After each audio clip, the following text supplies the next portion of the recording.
Davis Mills shocks the world again. What's up, YouTube? Your boy back once again with another sport topic. Today we're going to talk some football. Houston Texans football. The Houston Texans shot the LA Chargers by defeating them 41-29. Remember, the Chargers are going in. They're battling for their playoff lives right now, and the Texans are battling for a top 5 pick. And yet still at home, NRG, the day after Christmas, they go out there and basically put probably their real best performance of the season against the Los Angeles Chargers. We're going to talk about breaking that, but before we do that, like I've been telling you in the last couple of videos, the goal is to reach 5K. We only got a week left for the year, y'all, so we need to get the 5K. So we need to get the 5K. I got something very special planned if we get the 5K, but we got to get there first. You don't want to miss this. You want to be a part of it, but to be a part of it, we got to get the 5K first. So we got to do that. We got to get the 5K. Also, hit the links in the description. Like I said, we're giving out 30 days free of Amazon Prime. First people sign up, you sign up, you get 30 days free of Amazon Prime. The link is in the description. Also, follow me on my social media accounts. I really need y'all to follow my social media accounts because a lot of y'all have been saying some stuff on social media. Follow me, your boy, on social media and at me, tag me. Go ahead. The social media links is right there below. They go look in the link in the description below. The links is right there. Follow me on social media. Let's get it going. Now let's talk about it. Let's break it down. Like I said, the Houston Texans defeat the LA Chargers 41-29, and an amazing offensive performance. Like I said, this is probably their best performance all year. Davis Mills was 21 of 27 for 77.8 completion percentage, having 254 yards. 254 yards, averaging 9.4 yards per pass attempt, 2 touchdowns, no interceptions, no turnovers. All was only sacked one time with a quarterback rating of 130.6. Rex Burkhead, a career high, 22 rushes, 149 yards, averaging 6.8 yards per carry, 2 touchdowns. Chris Conley, 3 targets, 3 catches for 60 yards and a touchdown. Brevin Jordan targeted 4 times, 4 catches for 56 yards. Philip Dorsett targeted 3 times, 3 catches for 55 yards. Chris Moore targeted 4 times, 4 catches for 4 yards. Nico Collins targeted 4 times, 3 catches, 33 yards in his career, first career touchdown. Then Jonathan Owens, Simone Ball's boyfriend, he had a career day, first career interception. Also had a fumble recovery late in the game as well. He just balled out. Had a career day. His baby was all in the stands. Simone Biles was all in the stands. It was Christmas, the day after Christmas, so I'm pretty sure they were extremely hyped. Now on the LA Chargers side, Justin Herbert was 27 of 35 for 77.1 completion percentage, had 336 yards, averaging 9.6 yards per pass attempt, 1 touchdown, 2 picks, was sacked once with a quarterback rating of 92.1. Justin Jackson, because Austin Eckler, I think he had, if I'm not mistaken, he had COVID. So Justin Jackson replaced him, had 11 rushes for 64 yards, 2 touchdowns. Also was targeted 9 times, had 8 catches for 98 yards. So he had a good game. Jason Moore was targeted 4 times, 3 catches for 56 yards. Cook was targeted 5 times, 3 catches for 44 yards. Keenan Allen was targeted 6 times, had 4 catches for 34 yards. Rex Burkhead had a career day. This game right here was mostly on the defense and Rex Burkhead. Rex Burkhead had a career day. Finally, we had a running game. This is the best rush performance all year, if I'm not mistaken. It's the first time that we've ever had a 100-yard rusher in this season alone. And Rex Burkhead had a career day. It's amazing what a ground game does, because when we all know that we all talk about offensive line, protecting the quarterbacks and things like that, but obviously when you're able to run the football, that helps out a quarterback a lot, especially a young quarterback like Davis Mills, a guy who's a rookie who definitely needs that pressure relieved. And to be honest, I know a lot of y'all always talk about me, how I hype up and get on Davis Mills. I have no complaints. I think that this performance here was probably Davis Mills' best performance. I know stat-wise, I think his most yards is the Rams game. Well, actually, no, Seattle game. I think he passed him in the Seattle game 2 weeks ago. And then his biggest game touchdown-wise would be both the Rams and the Patriots game, because both those games he threw 3 touchdowns. In this game, he only threw 2. But in saying that, this performance here was a better performance. Like, if we go back into Deshaun's rookie year, I said this then. Deshaun had all those games he was throwing 5 touchdowns here and 7 touchdowns there, 6 touchdowns, whatever the case may be, all these yards. But to me, his best performance was the game against the Patriots, because that's a performance that you could take and duplicate over a 16-game schedule and be like, that's an NFL season. You weren't going to be duplicating them 5 touchdowns and 400-yard performance that he was doing against the Chiefs and against Seattle and things like that. It was the game against the Patriots, especially it was one throw that he threw to to Griffin. It's a touchdown. It's a back shoulder he threw to Griffin. That the way he looked off the safety and put the ball right there where it was supposed to be. That right there is when I knew, okay, this is the guy. This is the franchise quarterback. I'm not ready to crown Davis Mills just yet, but this performance here is a better performance than the yards game he had against Seattle, and in the game that probably up to this point the best game he looked to this point was their Patriots game where they never trailed until the end when they ended up losing the game. None of those numbers were in garbage time stats. Those were all in the fluctuation, the point of the game, and good key points of the game. But the thing about this game here is that Davis Mills finally put together for a full game. Because we've seen him start off hot. Because in that Patriots game, most of his damage was in that first half. We've seen recently that most of his damage goes in the first quarter, the first drive, and then he doesn't do anything the rest of the game. He falls off. Or in the instance of the Rams game, when you're down 38-0, and with 9 minutes left in the fourth quarter, you throw 200 yards and get 3 touchdowns. You end up with 300 yards and 3 touchdowns when you're down 38-0, and they put their backups in. I don't count that. And I know a lot of things have been going on. A lot of people have been talking about trying to get on my case because they always say, oh, I always harp on Mills, I always get on Mills. I don't get on Mills the way y'all think I do.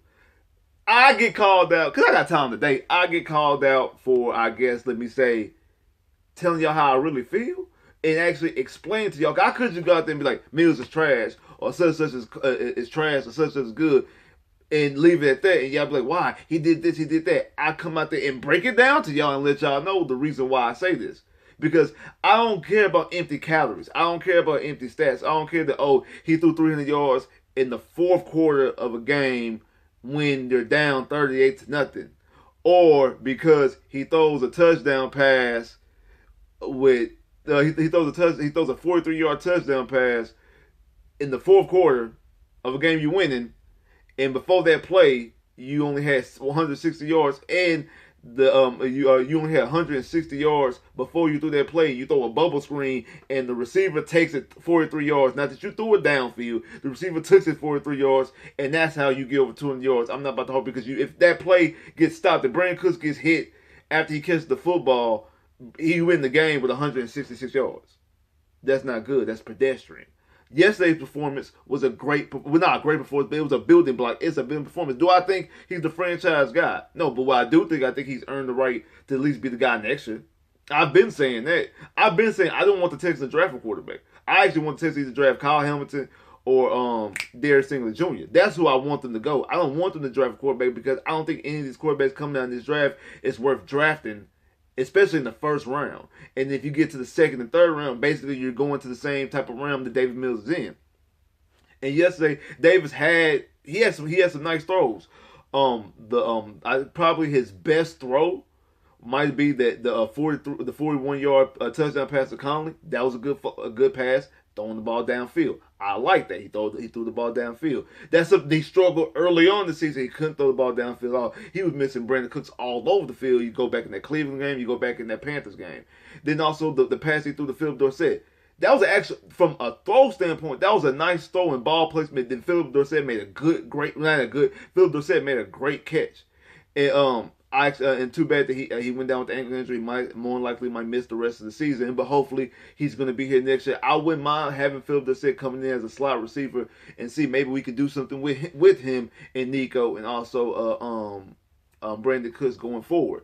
The only gripe about that play is that it kind of puts me back into the reason why, well, a quarterback like Davis Mills. I'm not harping on Davis Mills when I'm saying this. Well, a quarterback like Davis Mills, you have to have protection.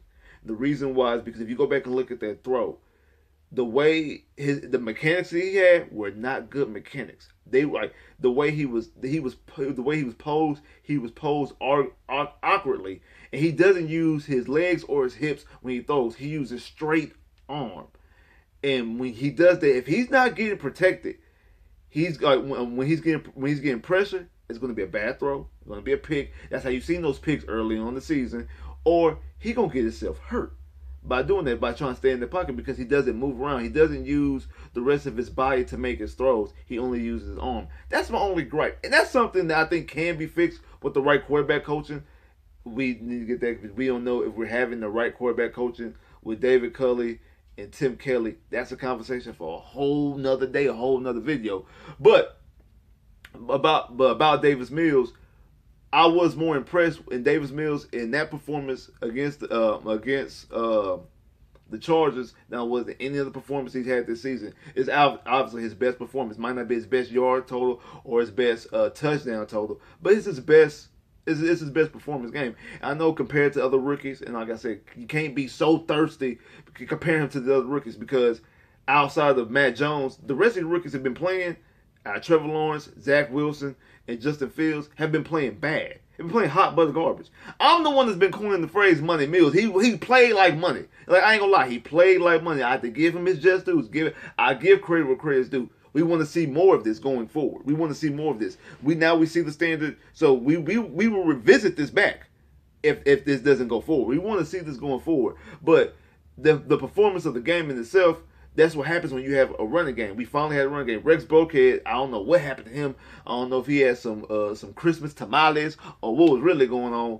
But what he did, having a career day, he almost had three. He almost had 3 touchdowns because that last run he almost broke it for a touchdown. He got tackled inside, and I was like, oh, he might end up being offensive player of the week until I seen what Joe Burrow did, putting up 500 yards and 4 touchdowns. So that's out the water. We already know who's going to be AFC player of the week offensively. It's going to be Joe Burrow. But when you have a good ground game that relieves the pressure for your quarterback and you're able to make those plays downfield because now the defense has to come up. And this was probably, like I said, the best performance altogether. The defense forced turnovers. Offense made big plays. Offense scored when they needed to score. I mean, they were down. The last time the Texans were down was 12-10.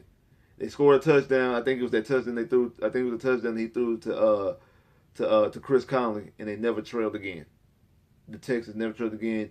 The kicking game was good. Defense forced turnovers. Even with a quarterback like Justin Herbert, who looked like he's probably going to be a future franchise. I mean, he's a franchise quarterback, could be possibly a future league MVP. The way he plays, I think he's put up the most yards in the first 2 years or something like that. Like a first and second year, not first 2 years total, because I think that goes to either Mahomes or Deshaun.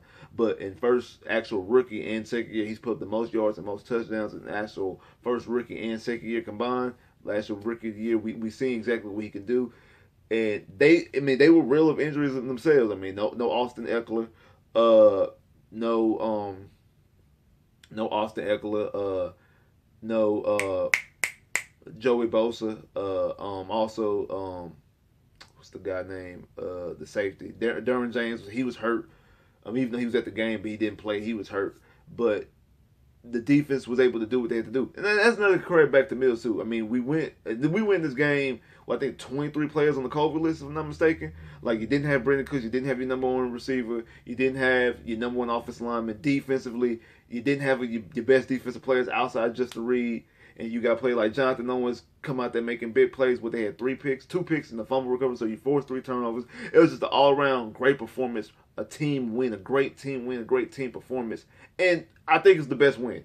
I mean, you got the first win against Jacksonville, but it was against Jacksonville. The game against Tennessee, you forced 5 turnovers, but offensively, you really didn't do nothing outside of Tyrod Taylor getting those 2 touchdowns. It's a bad, sloppy game.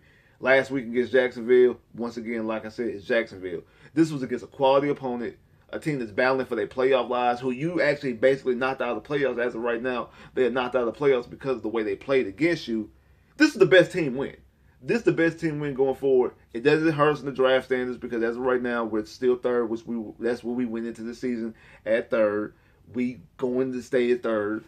And I think that's a good thing because I don't want them to reach for a quarterback. I don't think a quarterback worth drafting. So I think Davis Mills is actually doing his job. He's doing exactly what I want him to do right now, is not to reach for a quarterback, because I don't like any of the quarterbacks in this draft. I'd rather stick with Mills going forward versus going with any of the guys and wasting the first round draft pick on any of these guys when you can go out there and get, like I said, Kyle Hamilton or Darius Stingley Jr., who those are my really 1 and 1A. I'm good with either one of those 2 guys, and I think that's where the Texans are leaning towards, especially now, because I think they feel like, okay, more likely Justin Reed is playing his last couple games in Houston.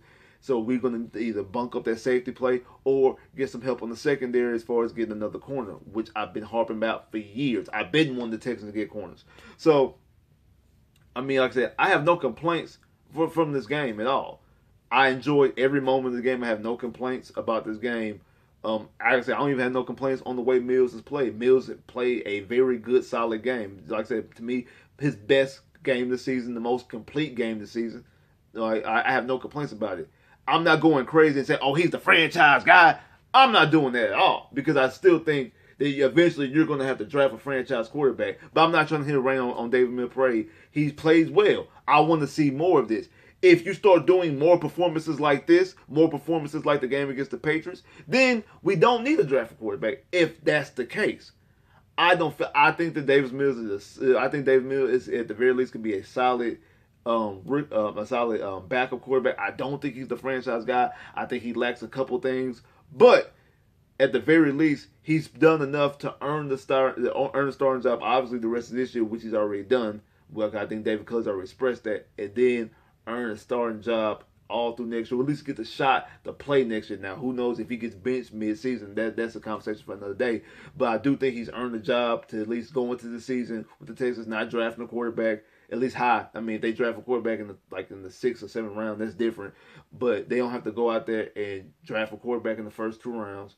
And they don't have to go out there and try to make a big trade, a splash trade, try to get Jimmy Garoppolo or anything like that, Teddy Bridgewater, anything like that, or Kirk Cousins. They could roll with Davis Mills and see what they have. Because I do think, I think they franchise quarterback is still playing college football and will have to play college football next year as well. But I do think that Davis Mills has earned the right to play for the next year. I do think that. And like I said, he played well. He played well. I have no gripes with that. That was a good performance, a solid performance. I think he started off the game, but once again, 14-14. Like that's like his sweet spot right there. He starts games off 14 for 14. That's that's very solid. But a lot of those times, the difference between the difference between this game against the Chargers and the other games where he started off with those 14 for 14s, he would be 14 for 14, only averaging like 4 yards per pass attempt. He threw the ball downfield. I mean, the pass to Philip Dorsett, that was a 33-yarder. The touchdown pass to Chris Conley was 41. The touchdown pass to Nico was. It was 13, but it just looked like it was a little bit more downfield. I mean, he threw a pass to Brevin Jordan for 27 yards. He threw another pass to Chris Moore for 23 yards. So he threw the ball downfield a little bit more because normally he throws little bubble screens. And maybe this is like, I mean, even though Brandon Cooks is a deep threat receiver, like I said last year, Brandon Cooks is more of a guy that you like to get the ball to on those screens and let him do the damage after he gets the ball, more so than throwing the ball downfield. Yes, you could throw the ball downfield to Brandon Cooks because he is a fast receiver, but Brandon Cook is more dangerous after he gets the ball in his hands versus a receiver like Will Fuller, who was obviously more dangerous before you throw the football. He's more, I'm gonna beat you one-on-one, and then you give me the ball, and I'll make the play then, more so than I give you the ball 5 yards and then you take it the rest. Brandon Cooks is more that type of receiver. So maybe without Brandon Cooks, it is easier for Davis Mills to throw the ball downfield because he threw the ball downfield better in the game against the Chargers without Brandon Cooks versus the games prior with Brandon Cooks. But Davis Mills has a second back-to-back win. Like I said, Rex Burkhead had a career day. Big ups to him. The defense plays solid. Lovie Smith has done a phenomenal job this year. Dealing with the type of players he's had, the cast of guys, I mean, you constantly losing players. You're losing Whitney Merciless. You're losing Zach Cunningham's. You're losing what's the corner name? Bradley Robies. You're losing Charles Hughes. You're losing these guys throughout the season. You suspending Justin Reeves and things like that. Your offense being inept for the first couple games of the season. Now this year, I mean, now what you're doing these past couple games, you're starting to actually your defense has been getting turnovers all year. You had 2 back-to-back games. You had forced 5 turnovers apiece, and now you're seeing what your defense is doing. Now your offense is starting to reward you because that's another thing I forgot to mention about what impressed me in today's game versus the Chargers versus the other games. It's something I've been harping on. Davis Mills had 5 possessions. He 5 possessions that he scored points in. Previously, he was averaging 2.5 points. He was averaging 2 scoring drives per game. He had 5. So he doubled that just in this game. That's what I'm talking about. Not more so, oh, he's throwing up garbage time touchdowns. He's out here providing actual scoring drives. Even if he's throwing the touchdowns or he's putting them in position, he's engineering the drive for Rex Burkhead to score a touchdown. He's engineering the drive for the kick. I forgot what the kicker name who kicked yesterday, or Kyrie Fairbairn kicking these field goals. He's engineering these scoring drives versus the defense giving them short fields and you still not scoring. Because there was a lot of games this season, 40-0 against the Bills, 31-3 against the Colts, 31-5 against the Cardinals, 31-0 against the Colts. Things like that. Down 38-0 with 9 minutes left in the fourth quarter to the Rams. Things like that. Those are not impressive things, and those were early on into the season. We've seen more impressive things going forward, and we hope that we see those things going forward. Like, share, subscribe if you haven't, comment below if you haven't, click that bell, get more videos. I holla. Hey, something is on the rise and coming soon. Y'all better stay tuned. Shout out to all my boys out there in Soft Sports.